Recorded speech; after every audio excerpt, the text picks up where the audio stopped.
This woman is the mother of mankind, the genetic Eve from whom we all descend. She lived 150,000 years ago in East Africa, and everyone on Earth is related to her.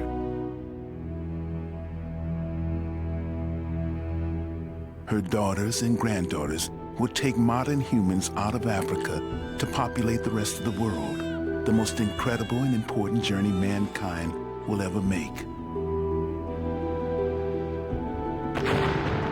Genetic tracking for the first time gives us a route map of our journey. With it, we can follow our families of Eve as they travel through an empty world, overcome hardships, separate, and go their different ways to discover new lands. It tells for the first time who we are and where we come from, the most profound questions that have troubled mankind since we first raised our heads and looked at the stars.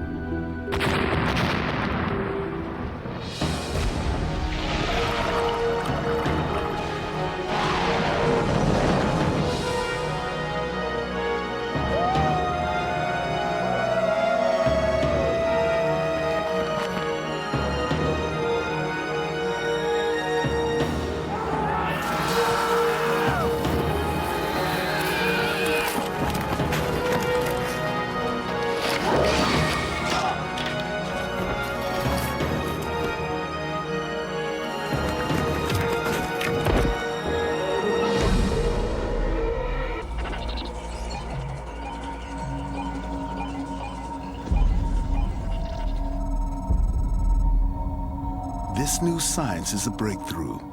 Every one of us can now trace our part in this incredible story.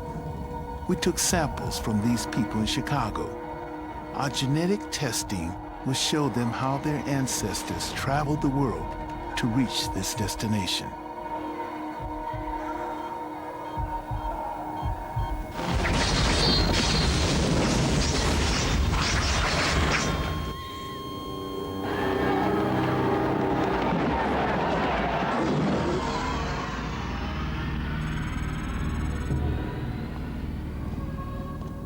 One 150,000 years ago, the world was in the grip of an ice age. The ice caps have advanced. Sea levels dropped 400 feet. North Africa is a vast desert with small islands of green. On these islands are tiny groups of people.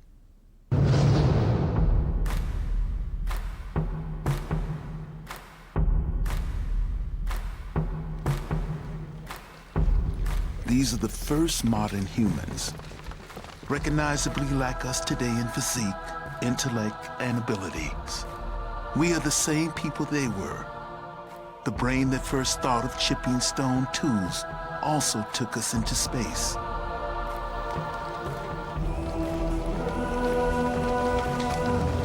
They are hunter-gatherers living in widely scattered groups, roaming each year over great distances, sheltering where they can, gathering seeds and fruit.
150,000 years ago, hunting was the key to survival. It explains much about the way the human race developed. Hunting needs careful thought and planning. It needed cooperation that demanded enhanced intelligence and communication skills.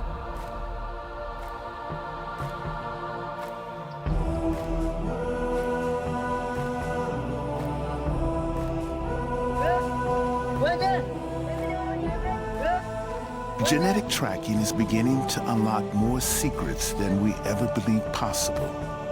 In just 7,000 generations, modern humans have left Africa and penetrated every corner of the globe. And through the unbroken genetic thread binding us to our past, we can begin to understand why it happened.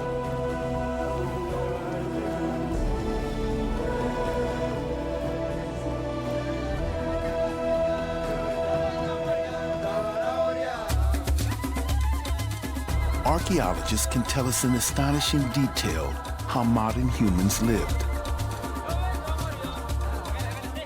But to understand who we are and where we come from, we must look at our genetic heritage.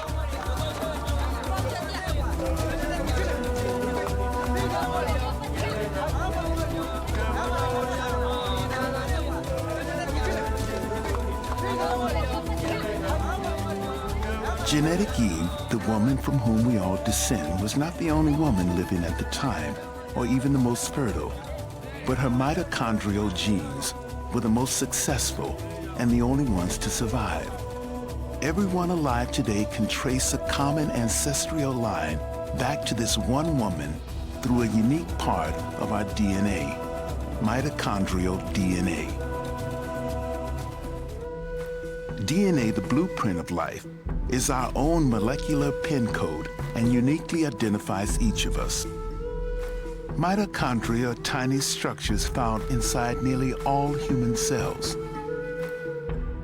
It is separate from the normal chromosomal DNA that dictates our height or the color of our eyes. Men inherit it from their mother, but they can't pass it on. In women, it carries on from mother to daughter, down the endless generation almost unchanged. And this is how we can trace our way back to our genetic Eve and her daughters. So written within it is the history of the world's women, and therefore the human race. Professor Rebecca Kahn was the pioneering scientist who uncovered the first all-important clue. I started working on human mitochondrial DNA so that I would have some kind of view that was objective, that would help me understand and help other people understand how humans around the world were related. With this new science, she could. Harmless mutation happens all the time in some part of the mitochondrial DNA, leaving minute markers at every change. These markers are like barcodes and can be read in the same way. Kahn and her team discovered the changes happen at a fairly constant rate. They found the groups with the earliest markers were the Africans living inside Africa and wondered if they might be the oldest people in the world. I was very excited when I first started to get evidence, and it was so counterintuitive. I'd put 20 Europeans and 20 African Americans on a sheet of X-ray film, and every African American showed differences, and all the Europeans looked the same. And I thought I'd mislabeled something, or I thought I'd made some drastic mistake.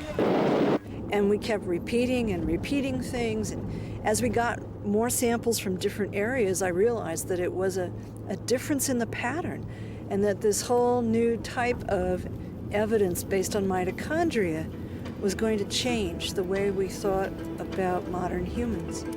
In 1987, Kahn and her colleagues published a paper showing for the first time that the markers stretched back to Africa, showing quite clearly that this was the birthplace of the human race. New Guinean tribesman, Parisian bartender, American teacher, Polynesian farmer, all were improbable relatives linked through one black woman 150,000 years ago. Their findings caused a sensation. The responses of people were sort of amazing. The public was genuinely interested in certain aspects of it, but there was a tendency to misinterpret the data because of the terminology used to describe this woman, African Eve. And people thought it meant the biblical Eve, the single woman in the Judeo-Christian Bible of the wife of Adam. I have to say, even my own uncle sent me a Christmas card the year that our study was published saying, "How dare you, you know Grandma wasn't black."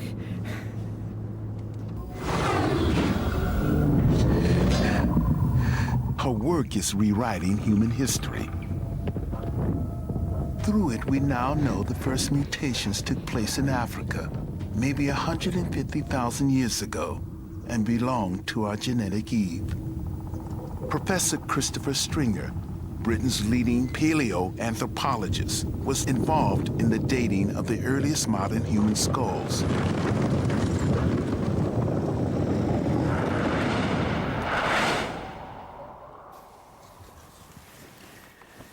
This skull is as close as we can get to what the face of mitochondrial Eve would have looked like.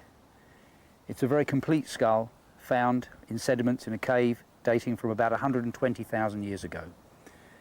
And we can see here that it's a modern human. We've got a high rounded vault to the skull, a face that's tucked in under the cranial vault. And this is what she looked like. Using forensic reconstruction techniques, muscle and flesh have been added to the skull and provide us with the very first glimpse of how our genetic mother might have looked 150,000 years ago. This is the closest we can get.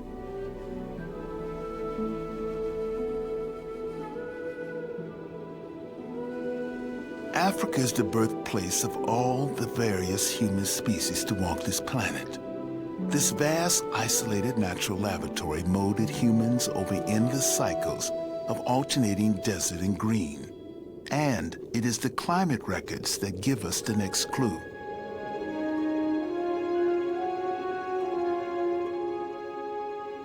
Modern humans made many attempts to make the long trek out of Africa, settling in different parts of the old world, but they did not survive.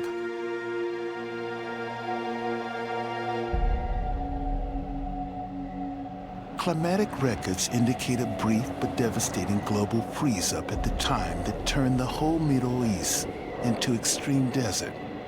Trapped in the northern corridor by the Sahara, there was no return and few places to take refuge. Neither they nor any of their lines survived. They would die in severe drought about 110,000 years ago. Their bones were discovered in CHAVE caves near Nazareth in Galilee in 1933. 13 fragile skeletons, one a woman, a tiny baby at her feet. When these bones were first uncovered, they were the oldest complete modern human skeletons ever found. The numerous skeletons that have been found in caves in Israel at the sites of CHAVE and Shkul show us that there were modern humans outside of Africa over 100,000 years ago. Those modern humans may well have gone up the Nile corridor through Sinai and into the Middle East. But it doesn't look like they went any further. In a sense, they were a dead end. It would be 40,000 years before they would try again. 80,000 years ago, the world was cooling down again. Once again, the ice caps were advancing, drying out the lands. Life became much harder. As Africa dried up, so did the drinking water.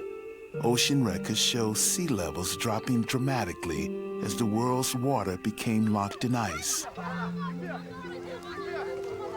As the game spread north, our hunter-gatherers were forced to become fishermen and beachcombers. This is our new Eve, our new family.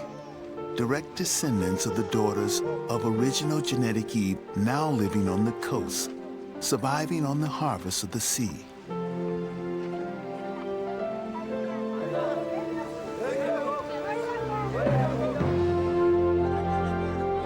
Our entire survival has always been at the mercy of the climate. When times were good, we could spread out. A bigger range meant more food. But the Ice Age froze the world and the deserts closed in, forcing our groups into smaller territories, huddled against the coast. Their beachcombing diet consisted of fish, scallops, oysters, and clams. But the Red Sea became much saltier, making fishing and beachcombing more difficult.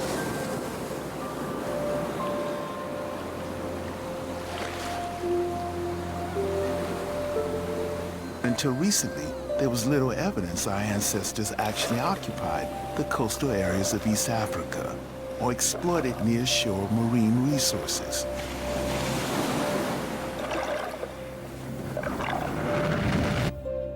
This is Sifi Berhade, a geologist. In 1999, he was part of an international expedition looking for evidence of modern human occupation in Eritrea.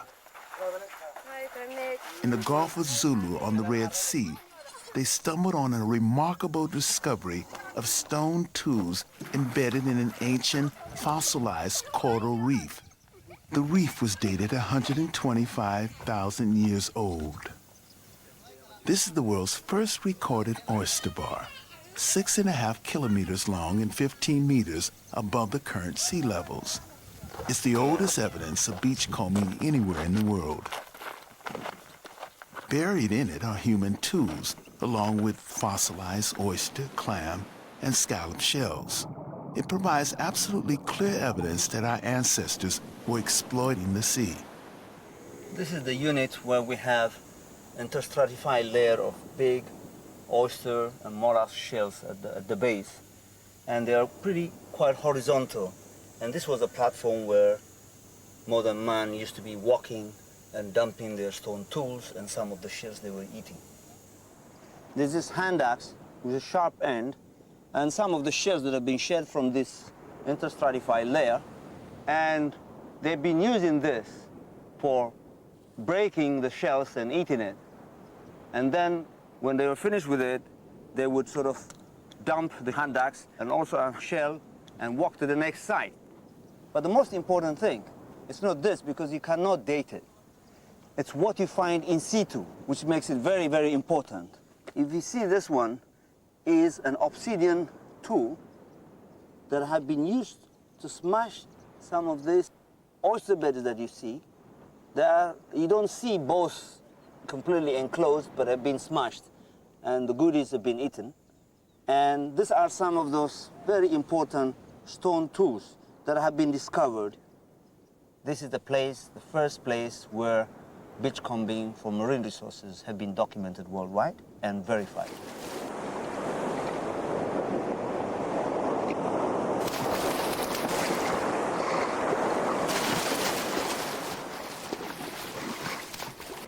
These shell remains are also a vital clue to the reasons why our ancestors made the long walk out of Africa. On a constant diet of seafood, many more children would have survived. But the increase in numbers would make the demand for food even more desperate. Camps like this one would have numbered just a few hundred. At one time, there were only about 10,000 modern humans alive in the whole world. We were as endangered a species as the great apes are today.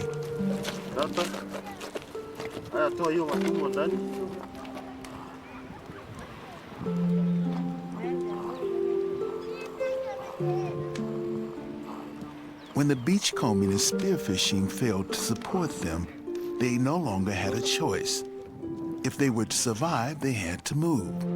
Across the Red Sea, freak monsoon conditions were watering the green, inviting hills of the Yemen.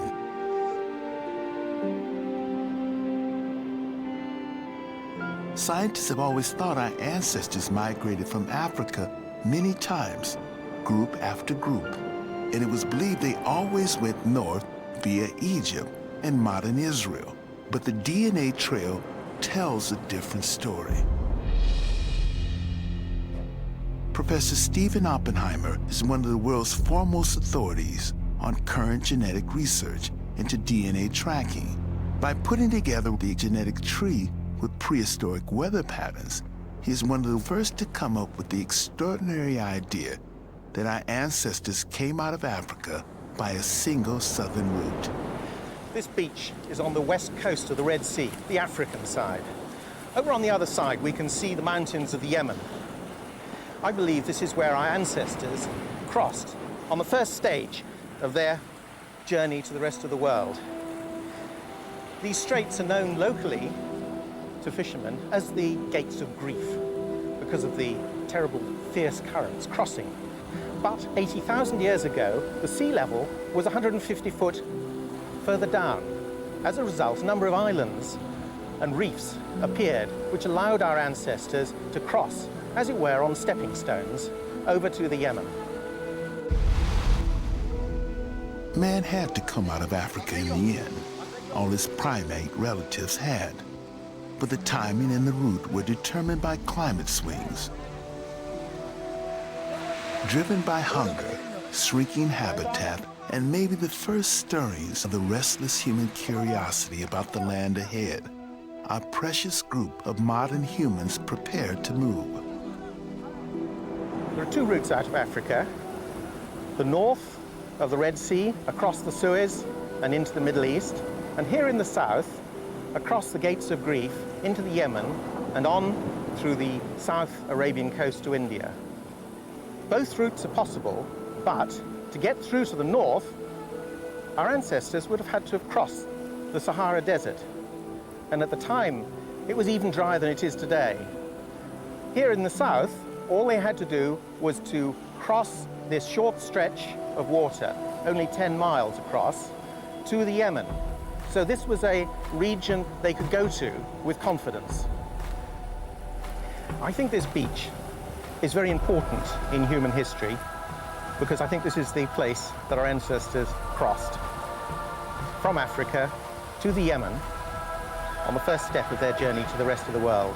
And this was the only place that they had a successful exit from Africa.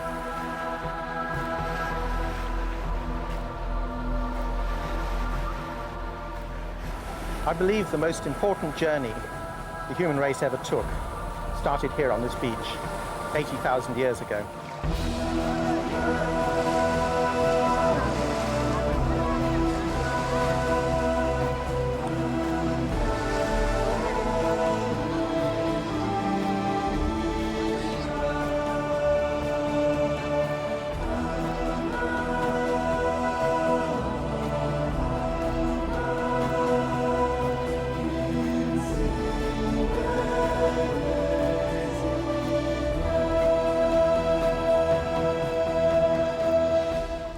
One small group of people, one exodus, the single most important event in the population of the world. This is no single trudge across the sandbanks. This was an epic struggle to stay alive, not just for themselves, but the rest of mankind.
those who survived the crossing, who didn't succumb to the dangers of the gates of grief, came to a virgin land. This is the new frontier and the beginning of the rest of the world.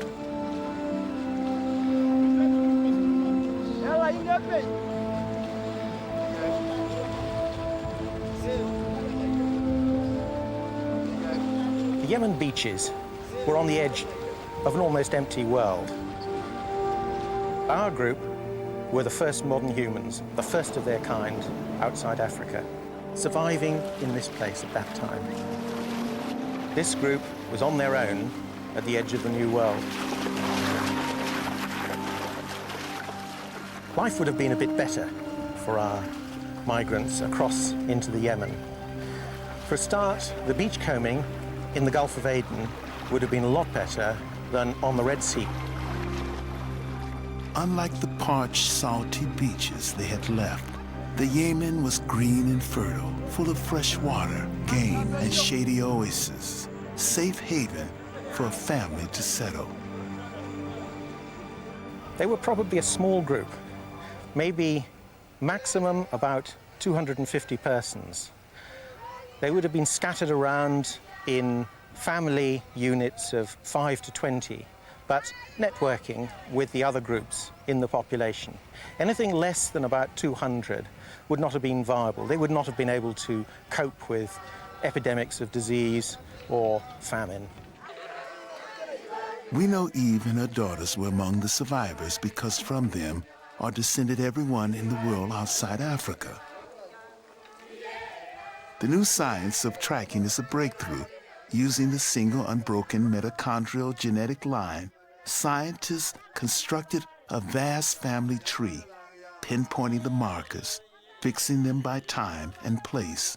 This shows that once outside of Africa, our ancestors split up, some going north and west, some going east and south. Once they had left Africa and the Yemen, they went their separate ways, never to meet again.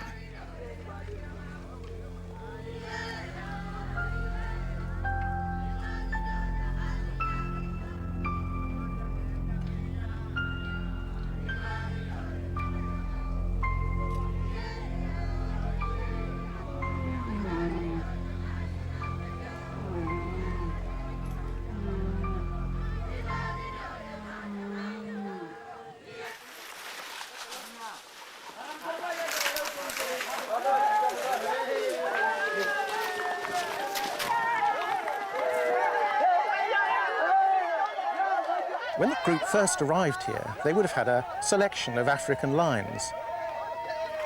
A group of 250 people may have had at least 5 or 6 different lines. But over 1,000 years, if this population stayed isolated, gradually those lines would have reduced and reduced. The total number of the population would have stayed the same.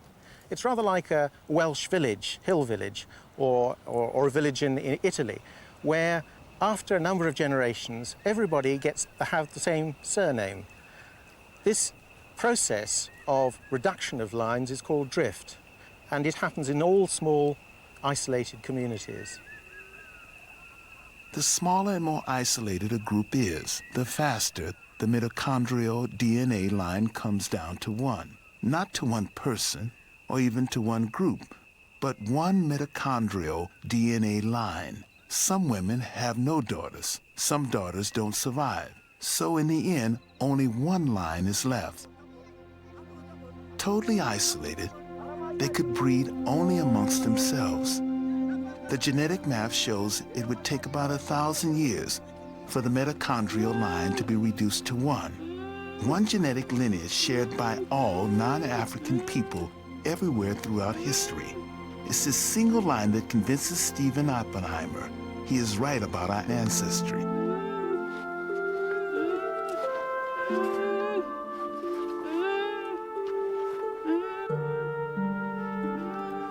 I think the implications of the single exodus from Africa are enormous. For a start, there's a simple observation that Australians, New Guineans, Southeast Asians, Chinese, Native Americans, Europeans and Indians all come from the same small group.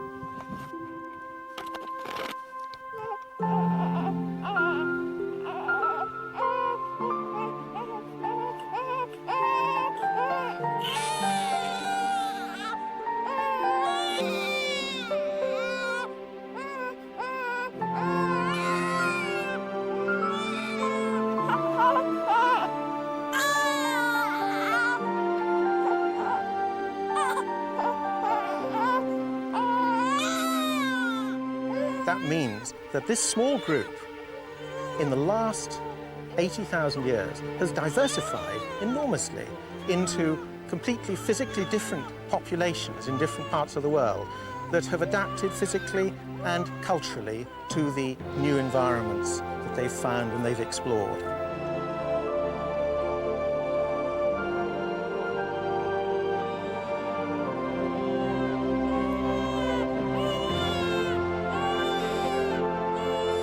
In the Gulf, Eve and our out-of-Africa families stayed put, waiting until the climate changes allowed them to move.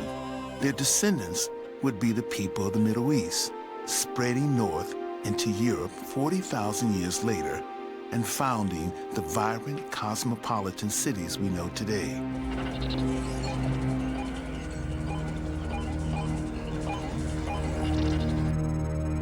Others would continue past the Gulf, moving east, beachcombing their way along the coast of the Indian Ocean, looking for warmer, gentle places to stop. Within 6,000 years of reaching the Yemen beaches, our ancestors would eat their way to Malaysia.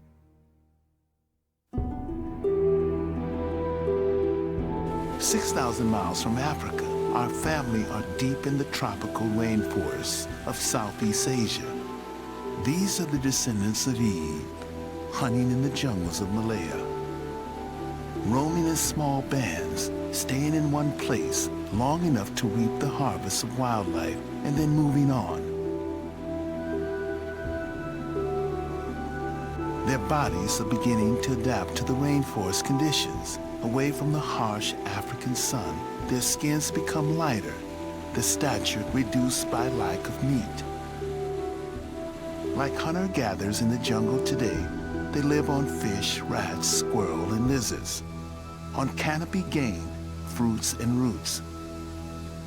They disguise and camouflage themselves to conform to the foliage and imitate animal calls to deceive their quarry.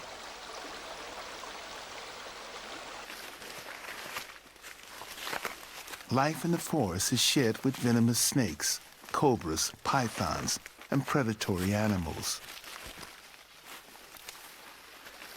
Between leaving Africa and arriving in Australia, there's no clear archaeological evidence of the presence of modern humans or their amazing migration.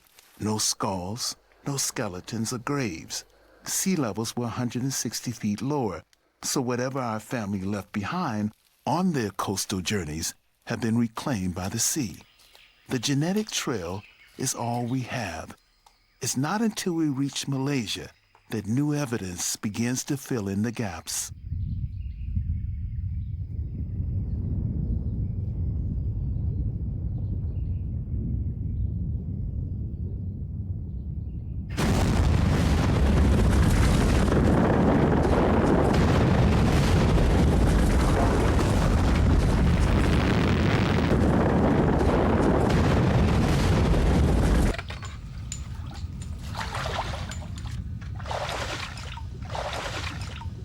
The Great Toba eruption in Sumatra 74,000 years ago was the single biggest explosion in the last 2 million years. The plume was 25 miles high and plunged much of the world into 6 dark years of volcanic winter.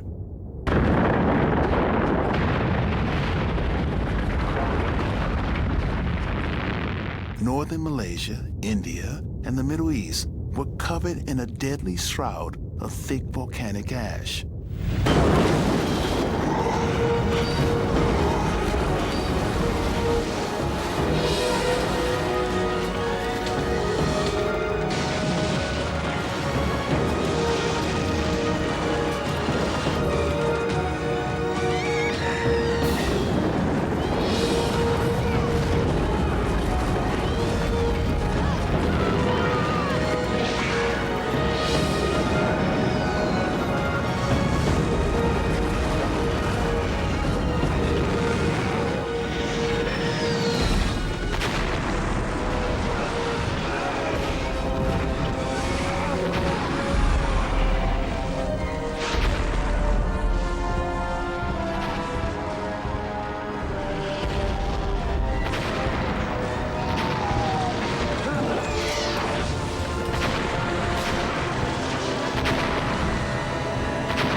The Great Toba Explosion, the most destructive event in the last 2 million years, provides positive clues about our family's journey.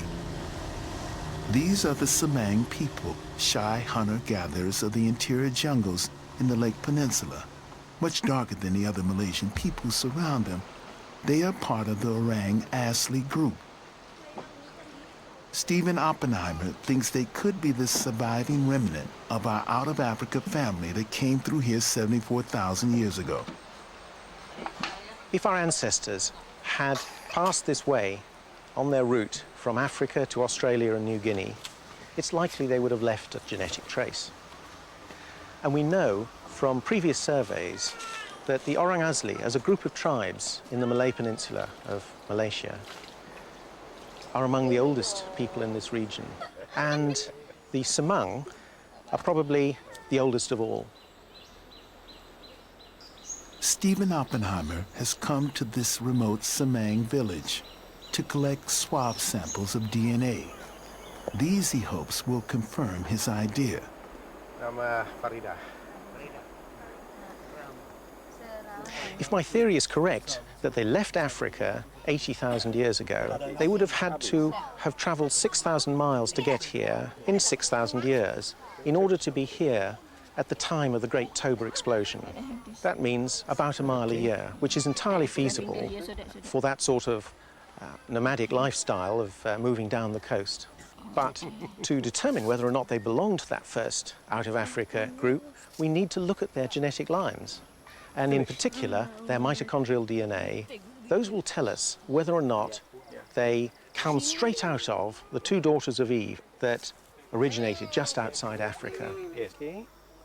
If they have their own unique lines, that suggests they've been isolated since that time, 70 or 80,000 years ago, and that they have developed completely on their own. If, on the other hand, we might even find that their lines are ancestral to people further down the line, like the Australians or the New Guineans. Again, our genetic tracing will help us to see whether or not that's the case. The genetic survey may prove the Semang are an ancient race, but it can't tell us exactly when they were here. We have to look for other evidence to validate the theory. These crude tools were found in a wooded valley called Kota Tampan, near Penang. There are other sites nearby with the same sort of tools. What makes these so particularly interesting is they are embedded in a fall of Toba ash dated 74,000 years ago. Professor Zoraina Majid was looking for an ancient river terrace when she stumbled upon the Kota Tampan site. What Professor Majid had actually found was a stone tool workshop, which could be pinpointed to 74,000 years ago.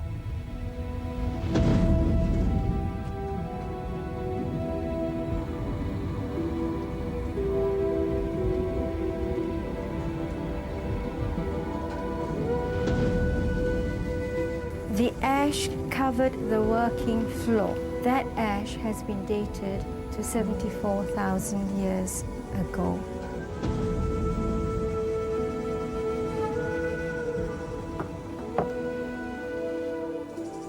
This is a hammer stone that they used, and you can see that it's very comfortable to hold it in the hand, and this is the edge that was used.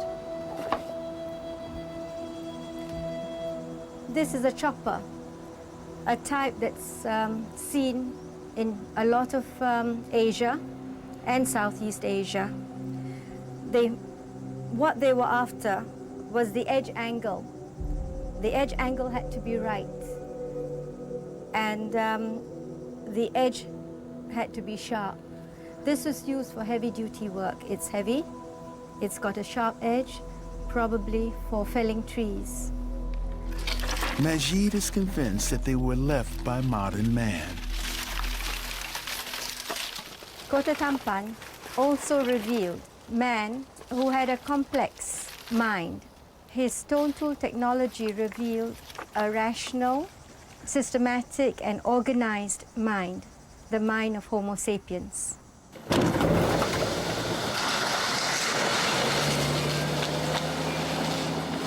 These coda tampan tools are crucial for the dating of modern man's presence in Southeast Asia. They're the first tangible evidence we have of the whole journey from Africa to Australia. Combined with Stephen Oppenheimer's genetic tests, they could be real proof of our ancient migration. Has he found the evidence he needs?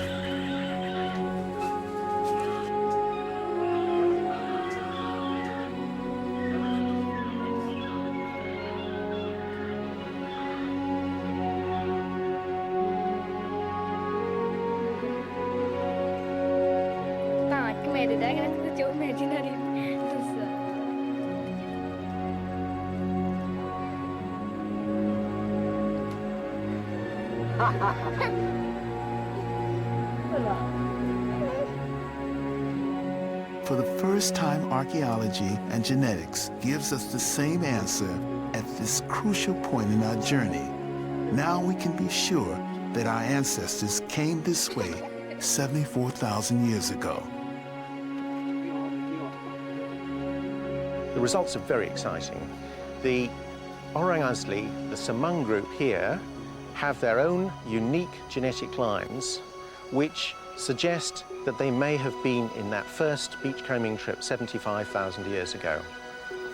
They have their own unique lines coming out of the first two daughters of Eve outside Africa. And they trace right back there and are not shared with anyone else in Southeast Asia or in East Asia. At that time, the sea levels were 160 feet lower. Most of the islands of Southeast Asia were joined together into the single landmass of the Sunda continent. The survivors of Toba's volcanic winter would take our genetic journey onto its next great move, the unknown continent of Australia.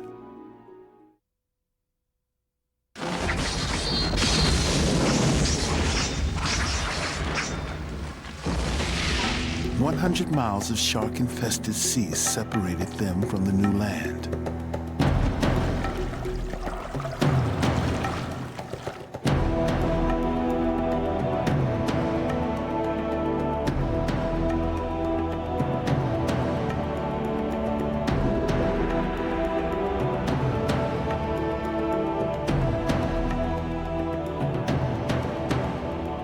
This is the second great exodus in the migration of mankind across the world. But this time, there are no green hills in the Yemen to give them the comfort of a safe arrival.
Why did they risk all on such a dangerous venture, not even knowing if they would make landfall at the end?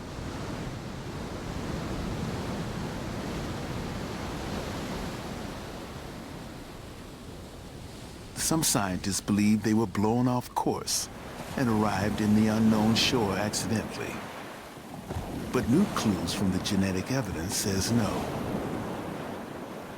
It shows Australian Aborigines have a number of genetic lines, unique only to them, leading straight back to the first daughters of our new out-of-Africa Eve.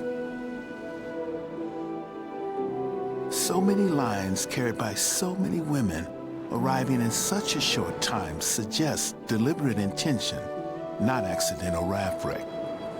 The first group arrived 70,000 years ago. More followed over the next 5,000 years, all descendants of our out-of-Africa Eve. These were the first people to walk on this vast and empty continent. They would stay undisturbed for thousands of years.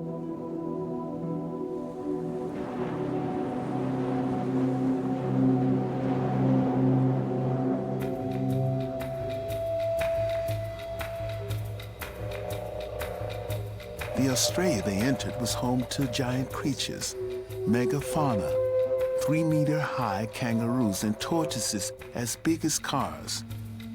The cape of this vanished world has been dated to 61,000 years ago. But suddenly, 10,000 years later, this fantastical creature and all the other megafauna were extinct. The climate didn't alter. There are no huge kill sites indicating overhunting, but humans change the world wherever they are. This sudden extinction is evidence of their presence. It seems likely our ancestors destroyed the leafy habitat with fire, and the larger plant-eating animals simply died away.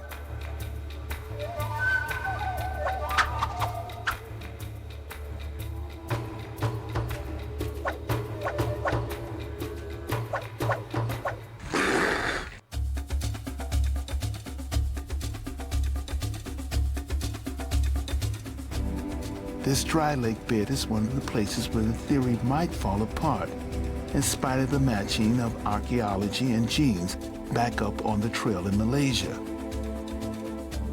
Mongo Man 3, when he was found, the earth around him was dated 62,000 years old. When the bones were tested for DNA, sensationally, the DNA did not match anyone anywhere in the world.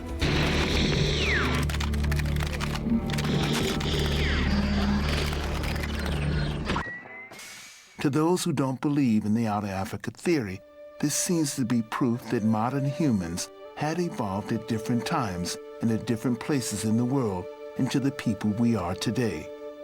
But other scientists like Professor Chris Stringer are doubtful. Now, there are many problems in extracting DNA, particularly from a skeleton 60,000 years old. So, firstly, it may be that the DNA that's been picked up is contamination. We're not sure of that. But even if it's genuine DNA, other analyses have shown that, in fact, it can quite reasonably be derived from an out-of-Africa ancestor, just as the rest of us can. So in my view, the Mungo evidence, both from the bones and from the DNA, if it's genuine, still supports a recent African origin for our species. Australian Aborigines are an ancient people, but they no longer look like their ancestors who arrived all of those thousands of years ago. Their bodies have adapted, retaining all those characteristics needed to survive as hunter-gatherers in the harsh desert environment. Under the skin, we are all very much alike. Our DNA shows that we come from one very small gene pool.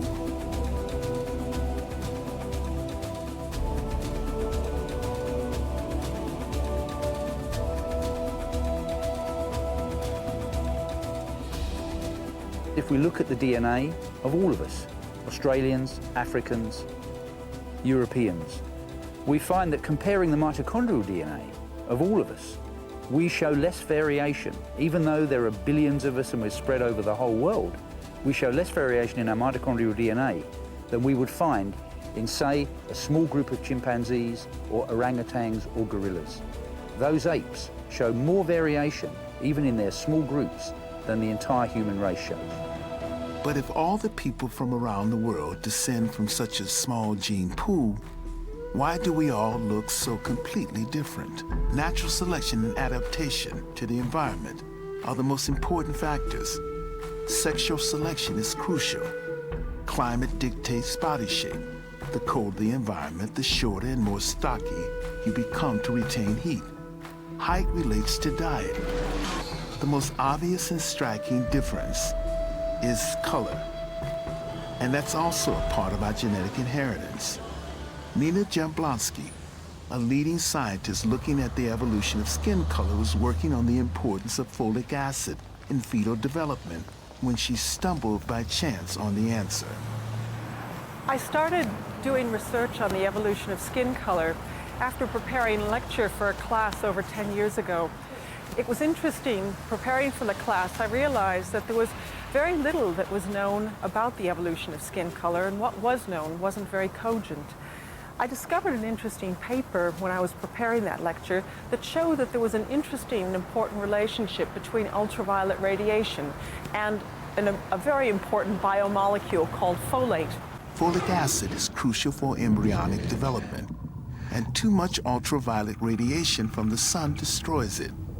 So our ancestors in tropical Africa needed to be dark to protect their survival. But too little ultraviolet prevents the formation of vitamin D, causing rickets, which can kill. So as they migrated to the sunless north, they had to grow paler to survive. She has uncovered a very simple evolutionary equation. When we look at the pattern of skin pigmentation among indigenous peoples today, we see very dark people in equatorial regions with high UV and significantly lighter people as we get toward the poles. And it turns out that melanin, the natural sunscreen, is phenomenally good at screening out ultraviolet radiation. To some extent, it's too good. And in order for us to be able to make enough vitamin D in our skin, we have to reduce the amount of melanin that exists in the skin. And so what we see in the course of our species history, as we've moved from an area of high UV to areas of lower UV, our skin has become more and more depigmented. She calculates that it takes about 20,000 years to turn from black to white. All that distinguishes color in people are tiny genetic differences laid down long ago. During the epic beachcombing migration from Africa to Australia, our family left behind colonies. One group made their way up through Asia into China and beyond. Another went from North India past the Himalayas onto the vast Asian steppes, and another stayed in the Arabian Gulf.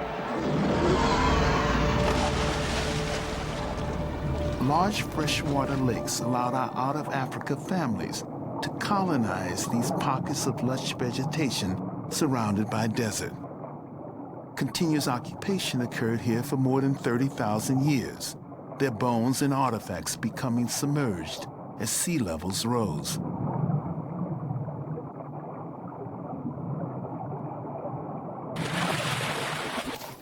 About 50,000 years ago, genetic lines began for the first time to spread north into Europe. But the timing has always been a puzzle. If modern humans are able to reach Australia as early as 70,000 years ago, why did they not arrive in Europe until 50,000 years ago? It is a much shorter journey.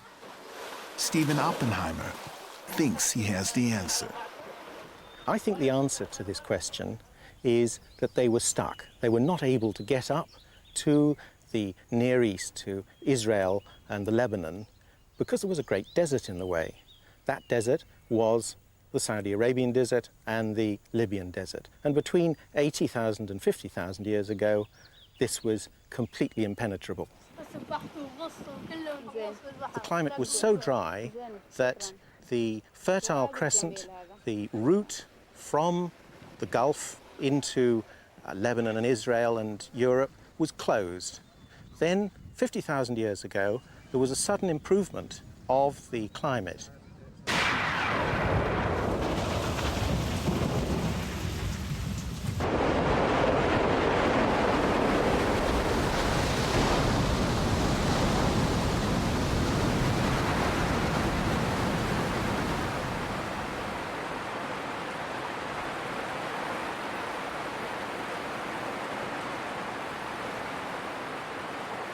After centuries of domination by the desert, the rains came. Monsoon rainfall increased in Arabia and India. and the Fertile Crescent opened up. Rivers swelled and game spread north. Our families and genetic lines followed them.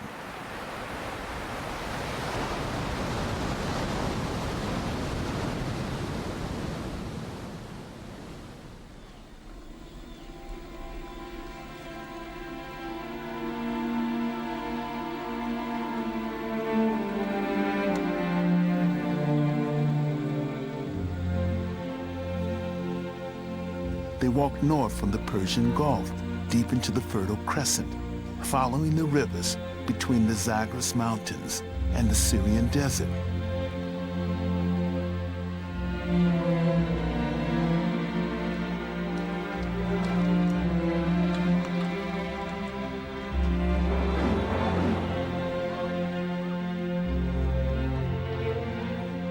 The idea that Europeans came in through North Africa is very firmly fixed. But Stephen Oppenheimer's evidence does not support this. Genetic evidence completely does not support it. There's no evidence of the early branches, and in fact only one of the main branches that people the world is found in the European region. Now, of course, that does upset a lot of fixed views about the origins of the Europeans, and forces us to consider the fact that Europeans were part of the same single family that came out of Africa through the southern route.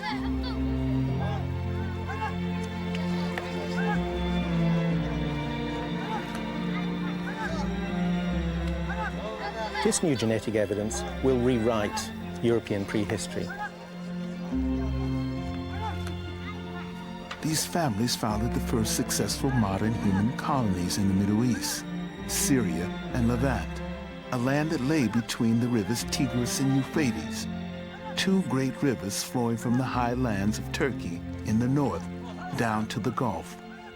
We have taken the first steps to the great civilizations that would develop writing, warfare, and found the great empires, all from one direct genetic route back to our out-of-Africa migration.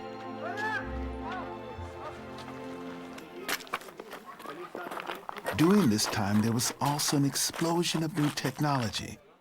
The stone tools and spears modern humans manufactured became even lighter and more effective. The Zagros Mountains were full of game, and good hunting makes stability.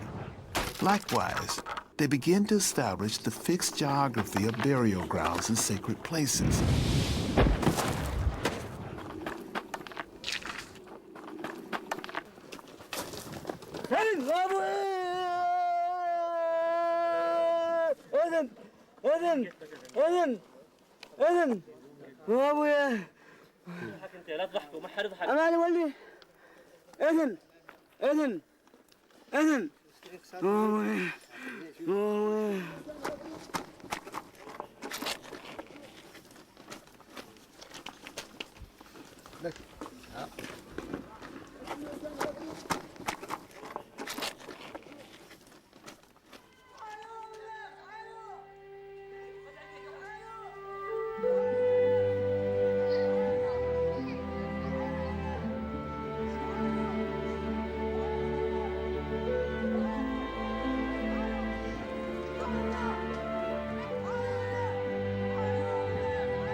In Kasra Kil in the Lebanon, the burial of a 12-year-old modern child has been found, dated 44,000 years ago.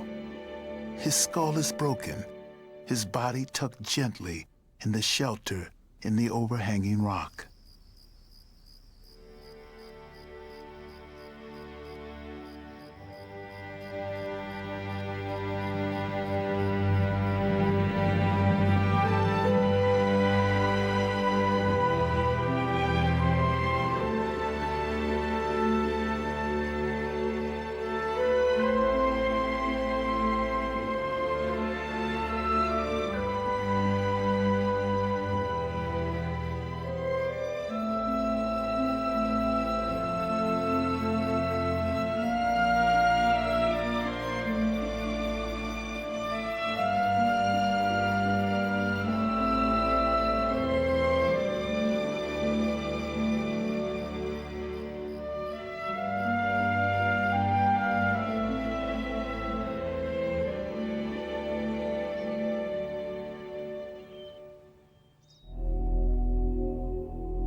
From these points, new families spread quickly to the Mediterranean, south along the coast of Syria and to North Africa, up through Turkey, across the Balkans, and into Europe.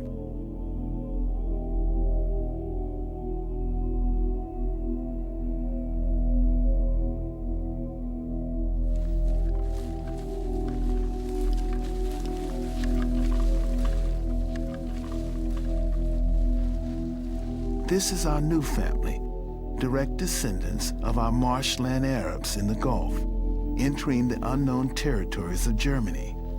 But the land they are entering is not empty. Others were there before them. Neanderthals had been the masters of Europe for over 250,000 years. In 1856, in the Neander Valley in Germany, quarrymen were digging out mud from a newly blasted site when they discovered some ribs, part of a pelvis, some arm and shoulder bones of a large human-like animal. They thought it was a bear skeleton. Scientists later believed it was some ancient northern savage who terrified the Roman armies. Professor Chris Stringer is an expert on Neanderthals and their world. These people became known as the Neanderthals. They became the center of a debate about human evolution, about whether these people were possibly our ancestors or whether they represented a strange side branch of human evolution. I've got here a more complete skull than the one that was found in the Neander Valley in Germany. This was found at the beginning of the last century in France, and it shows us very well what the Neanderthals looked like in the head and face. There's a strong brow ridge over the eye sockets. The whole face is pulled forward, and there's an enormous nose. There's no chin on the lower jaw. And we now think that the Neanderthals were perhaps cold adapted. They evolved for hundreds of thousands of years in Europe under conditions colder than the present day. And this shaped their physique. They were short and stocky, very powerfully built. And this nose may have been even part of a mechanism for breathing in cold and dry air.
Neanderthals are often thought to be dim-witted brutes, but they certainly weren't. They were fully human. Their brains were as large as ours.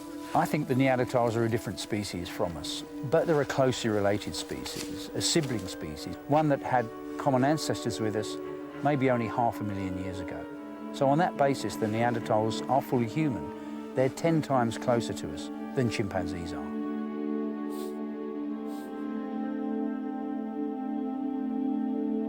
If they're interbred with modern humans, their genes have died out. There's no trace of their presence in our world.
Within 10,000 years, the Neanderthals were extinct.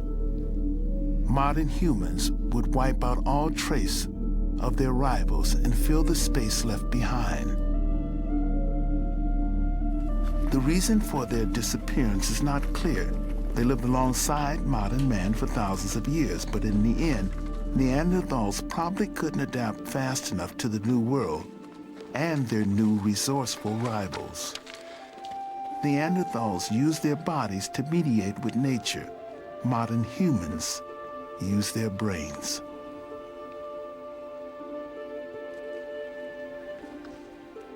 Into the void moved waves of modern humans from the Middle East and Russia, spreading throughout Europe.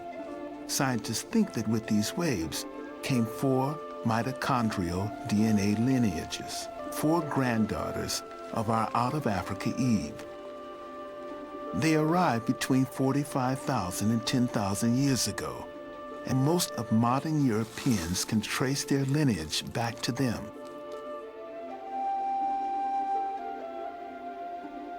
Neanderthal technology had hardly changed for over 200,000 years.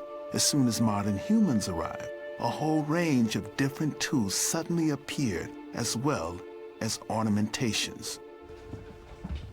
Archaeologists regard these ornaments as a defining mark of modern humans and the first interest in ornament in the 5 million years of evolution. Here, one of the most famous of these statuettes from the Czech Republic, made in baked clay and about 27,000 years old, from a site called Dolní Věstonice. A beautiful little piece of work. Some of them are certainly covered with ochre, some of them are certainly polished from handling, perhaps over many generations. So these were treasured, valued objects, and obviously had ritual and symbolic significance for these people, perhaps religious significance.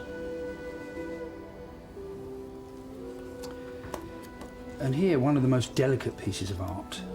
This is carved from mammoth ivory, which is a really difficult material to work. And this is from the French site of Bressanpuy.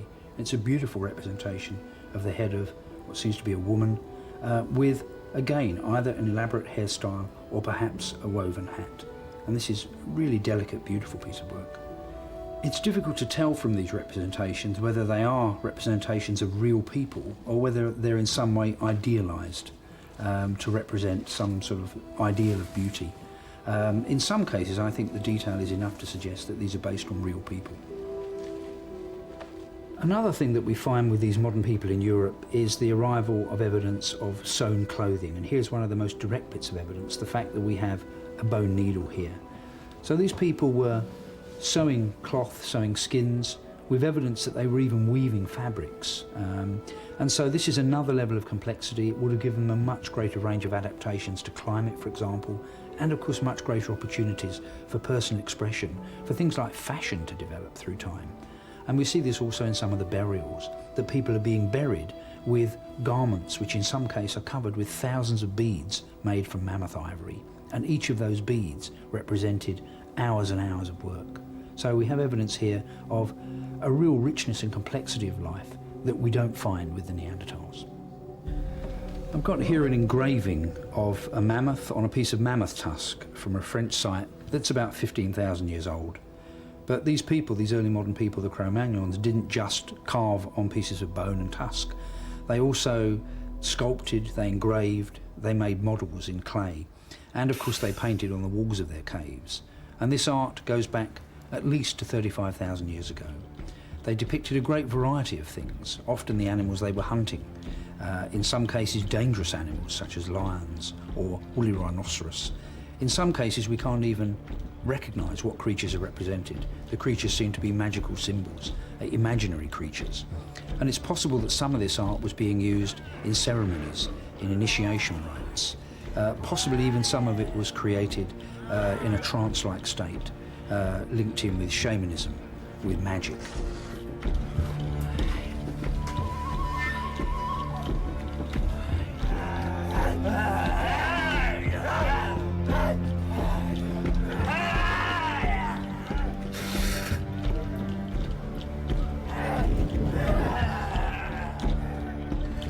Modern humans have come as far as we could come on the continent of Europe.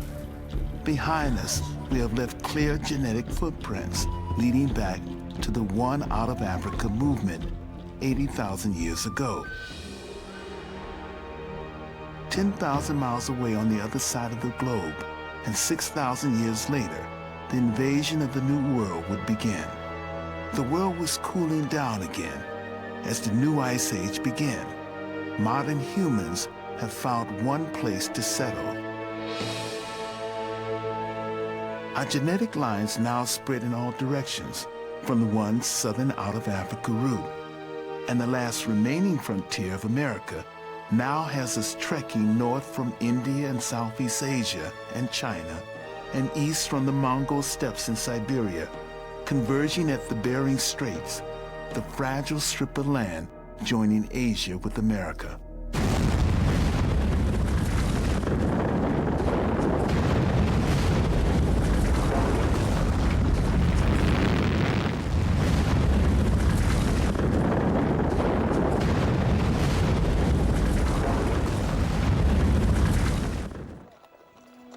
For a long time, archaeologists insist no one had reached America before 15,000 years ago. But new information from the DNA genetic trail has our American ancestors crossing the Beringia land bridge from Asia 25 to 20,000 years ago. This is the last great journey to populate the world, and the genetic lines all lead to one goal. These are the first Americans.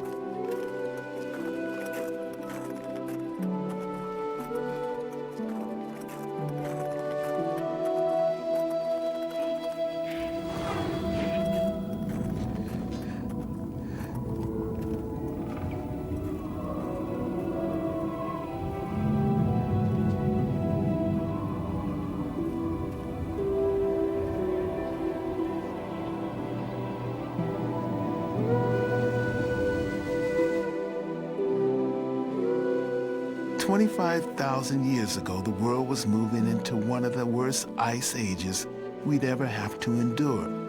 In places, the ice was 3 miles thick.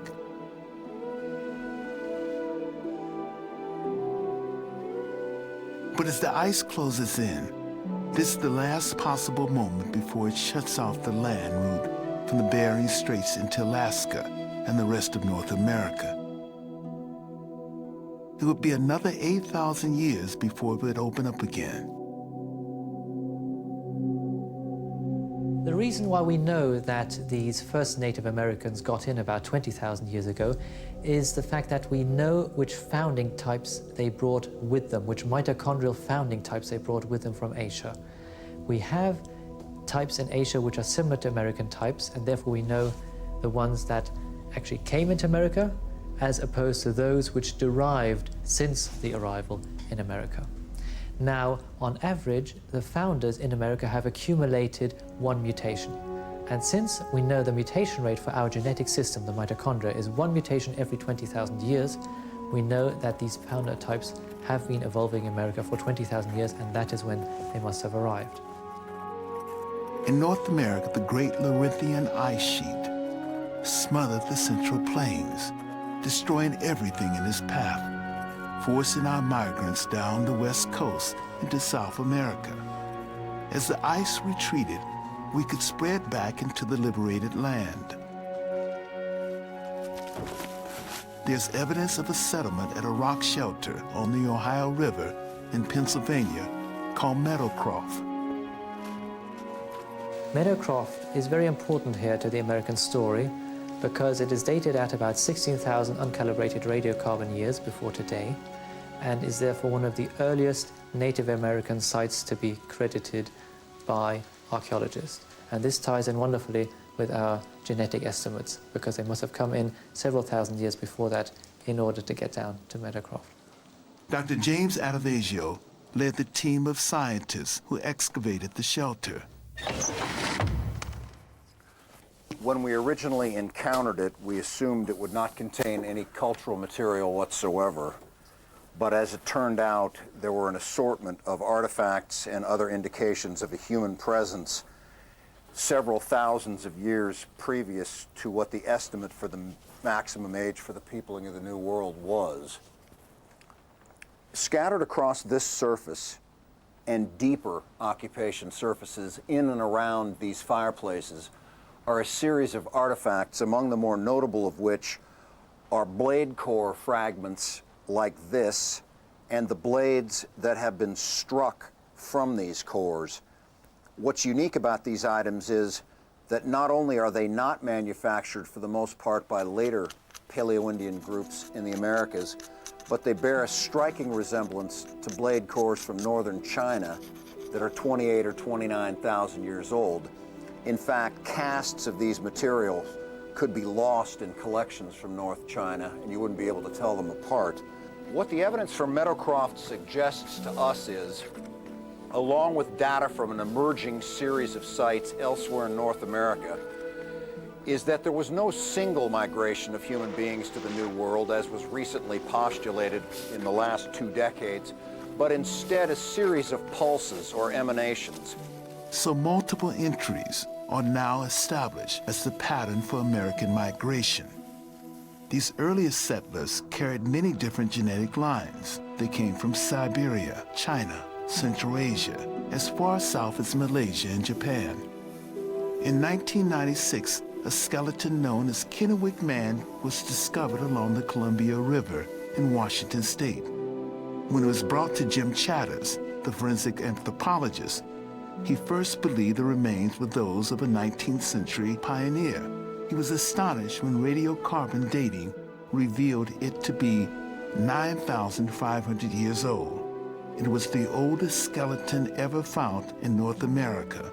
But what really intrigued Chatters was that despite his age, Kennewick Man did not resemble modern Native Americans. His skull was Caucasoid, not Mongoloid, and reconstruction of his face showed distinct similarities with the Ainu, who lived in northern Japan.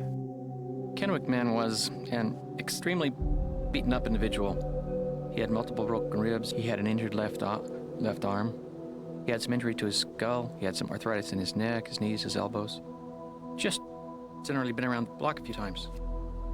But what was most distinctive about him, the most interesting injury, I guess, from a forensic standpoint, is that he had a spear point embedded in his pelvis. In fact, that's what caused us to radiocarbon date the bones. All that can be seen is a little ovoid window in each side of the bone. But when we CAT scan it, we can see that there's a 2-inch long, 1-inch wide, 1/4-inch thick serrated edge blade in there.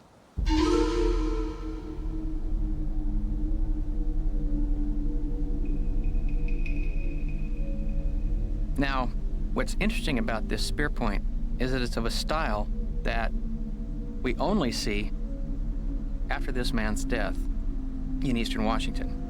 We can see that style moving down the coast of British Columbia into Washington around 10,000 years ago and on to 9,000 years ago. That's radiocarbon years. The people who bring this spear point, who are the ones that we find with this style of spear point a short distance later in time, are very similar to modern American Indians.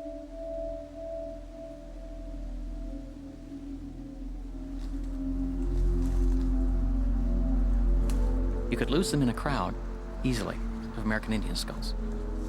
So what it looks like is we have a new population arriving with Northeast Siberian characteristics that is beginning to replace the earlier arriving immigrants. Now, what this suggests in a broader way is that there was some sort of conflict going on. And the fact that it occurs at the time of the new arriving populations, the fact that Kennewick Man looks different from the new arriving populations, both suggest that it's a competition over territory that's at issue.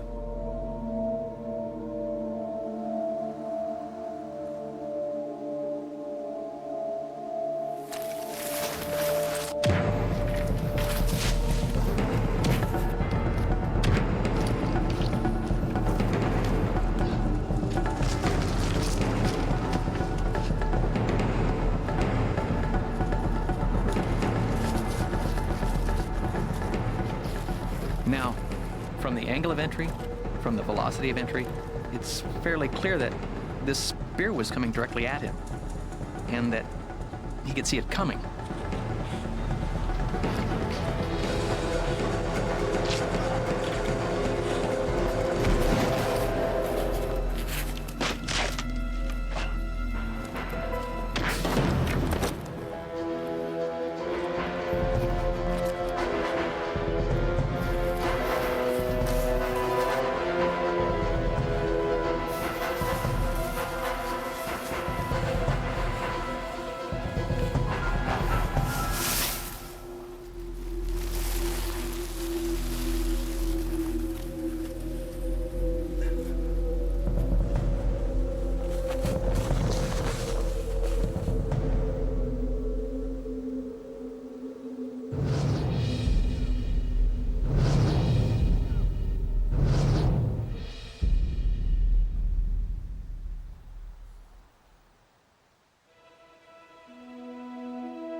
Professor Chatters believed that Kennewick Man died by hypothermia and drowning.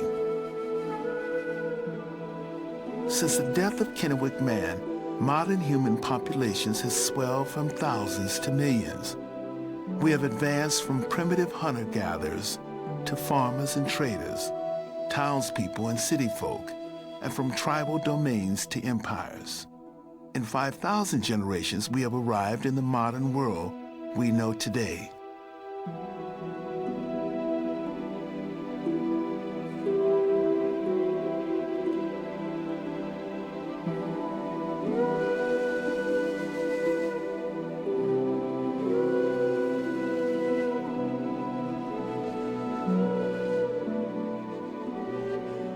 Since the 1980s, DNA samples have been taken from thousands of people all over the world, from Alaska to New Zealand, from the Inuit to Icelanders. By analyzing them, scientists can trace similarities between personal pin codes and see which people are most closely related. All individuals can check their mitochondrial DNA and trace the routes their ancestors took in their journey around the world, from Africa to every corner of the globe. In Chicago, we sampled 5 people who are tracing their mitochondrial tree. After analyzing their DNA swabs, scientists discovered a remarkable connection between a Greek and a Native American. Angela Tracus is a Greek who came to the United States from Europe. Leonard Malatari is a Native American full-blooded Cree. They are both from the same small and rare branch of our family tree and share a common ancestor 30,000 years ago. maybe in southern Siberia, as modern humans populated the empty world after leaving Africa. Some went north to central Russia. There, a daughter was born, carrying a new marker, X. Her children separated, some going west into Europe, and some east from Siberia and on into America. Trachis and Melitari arrived in America from opposite ends of the earth, and now meet for the first time in Chicago, their first family reunion in 30,000 years of our evolutionary history. It kind of blows, it just blows me away. Well, I think it's really exciting that we all come from the same line, because maybe then people will forget about putting so much emphasis on differences and talking about the common person, and then maybe that'll help people be a little bit more tolerant and loving, and maybe that'll progress in maybe more of a relevant manner than just science, maybe just about humanity in general. So I think that's very relevant today.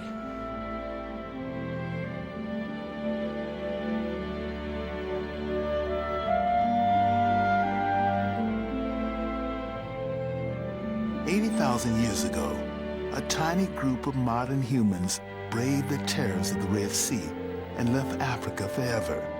They carried with them the future of the world. By 10,000 years ago, they had penetrated every corner of the globe. The most incredible and important journey we have ever made. For the first time, we now know who we are. We know where we come from. We know we are the same people as our restless and inquisitive ancestors, but we have reached the end of our migration. There are no more empty lands to move to.